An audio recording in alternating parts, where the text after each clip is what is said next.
নাও ফলটা খাও তুমি। ওগুলো কি কি খাচ্ছ প্রথমে? ফ্রুটস। এটা কি? পেয়ারা।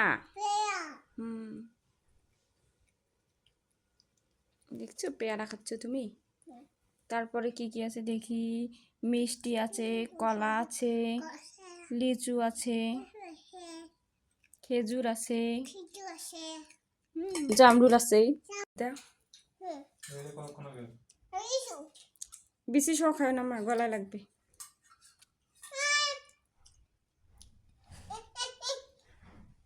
বলো কি খাচ্ছ? লিচু। আচ্ছা, সবগুলা সবগুলা খাওয়া শেষ করবা, বুঝছো? ওকে।